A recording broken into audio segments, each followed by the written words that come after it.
নমস্কার, আমি শ্রাবণী। রোজকার মতো আজও আমি এসে গেছি তোমাদের গল্প শোনাতে। আমার এই গল্পের আসর চ্যানেলটিতে আমি তোমাদের রোজ বিভিন্ন ধরনের ছোট গল্প শোনাবার চেষ্টা করি। আজকে আমি তোমাদের লেখক বলাইচাঁদ মুখোপাধ্যায় মহাশয় বা বনফুলের লেখা একটি ছোট গল্প, যার নাম যুগল স্বপ্ন, এটি শোনাবার চেষ্টা করব। তো বন্ধুরা, আমি যেহেতু একজন শারীরিক প্রতিবন্ধী, নিজের প্রতিবন্ধকতাকে ভুলে নিজের একটা পরিচয় তৈরি করব, সেই লক্ষ্যেই তোমাদের এই গল্প শোনানোর কাজটা শুরু করেছি। তোমরা প্লিজ আমাকে একটু সাপোর্ট করো, আমার বলা গল্পগুলো স্কিপ না করে নিয়ে পুরোটা শোনো। ভালো লাগলে লাইক করো, কমেন্ট করো ও একটু আমার চ্যানেলটা শেয়ার করে দাও, যাতে আরও সবাই আমার চ্যানেলটা সাবস্ক্রাইব করে আমাকে একটু সাপোর্ট করে। আর এখনও অবধি যারা যারা আমার চ্যানেলটা সাবস্ক্রাইব করেছো তাদেরকে অনেক অনেক ধন্যবাদ জানিয়ে আজকের গল্পটা শোনানো শুরু করে দিই। তো চলো শুরু করি। যুগল স্বপ্ন, লেখক বলাইচাঁদ মুখোপাধ্যায় মহাশয় বা বনফুল।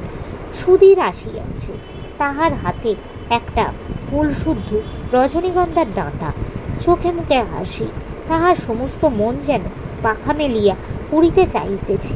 সুধীর আসিয়াই বলিল, হাসি, আজ একটা ভারী খবর আছে, কি দেবে বলো, তা না হলে বলবো না। হাসি বলল, বলুন না, কি দেবে বলো আমাকে, আমি আর কি দিতে পারি। আচ্ছা, আপনার রুমালে একটা বেশ সুন্দর এমব্রয়ডারি করে দেবো, চমৎকার প্যাটার্ন পেয়েছি একটা।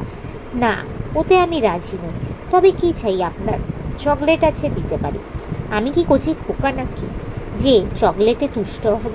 হাসি হাসিয়া ফেলল, বলিল, তাহলে শুনতে চাই না, বাদ দিন।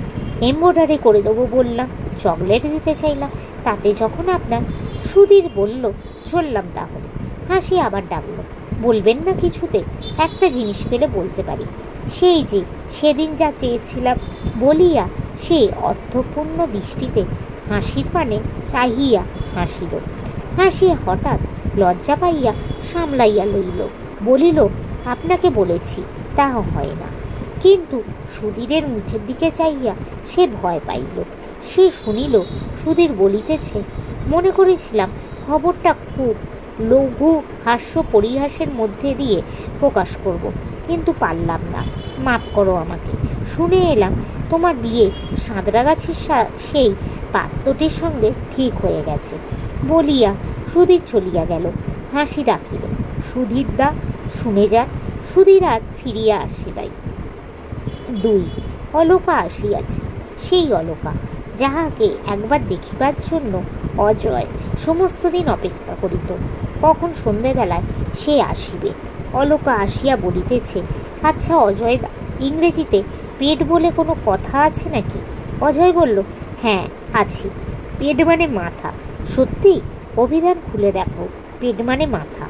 আমাদের বরুণাদি তাহলে ঠিক বলেছেন তো? অজয় বলল, আচ্ছা মুন্ডুর ইংরাজিটা কি বলো তো? অলকা মিটিমিটি তাকাইয়া বলল, হেড। হেড মানেও তো মাথা। অজয় হাসিয়া বলিল, এই বুঝি তোমার বাংলা ভাষায় জ্ঞান, মাথা আর মুন্ডু কি একই বস্তু? অলকা হাসিয়া বলল, তফাৎ কি? অজয় গম্ভীরভাবে বলিল, তোমার সঙ্গে আর ওই পাঁচি ধোপানিটার সঙ্গে কোনো তফাৎ নেই তাহলে, দুজনেই তো মেয়ে মানুষ। অলকা জিজ্ঞেস করলো, পাঁচি ধোপানিটা আবার কে? ওই যে তোমাদের গলিটার মোড়ে একজন ধোপার মেয়ে আছে, কম বয়স, তোমার বয়সী হবে। অলকা বক্র হাসি হাসিয়া কহিল, আজকাল অজয়রা দেখছি সমস্ত জিনিস বেশ পুঙ্খানুপুঙ্খভাবে দেখতে আরম্ভ করেছেন, ধোপানি পর্যন্ত বাদ পড়ে না। অজয় বলিল, নিশ্চয়ই, নিজের যে জিনিসটি ভালো সেটা যাচাই করে দেখে নিতে হবে না? কে আপনার নিজের জিনিস? আছে একজন। অলকা হঠাৎ অন্যমনস্ক হয়ে পাশের টেবিলটা গুছাইতে লাগিল। অজয় জানলা দিয়ে অকারণে বাইরের দিকে চাহিয়া রইল। দুইটি স্বপ্ন দুজনে দেখিতেছে, অত্যন্ত ঘনিষ্ঠভাবে পাশাপাশি শুইয়া আছে দুজনে। হাসির হাতখানা অজয়ের বুকের উপর। হাসি আর অজয় আজ দুজনে স্বামী স্ত্রী। নমস্কার। তো বন্ধুরা, লেখক বলাইচাঁদ মুখোপাধ্যায়ের লেখা এই গল্পটি এখানেই শেষ হলো। তোমাদের যদি ভালো লাগে প্লিজ একটা লাইক করে দাও, আমার চ্যানেলটা সাবস্ক্রাইব করো ও শেয়ার করো।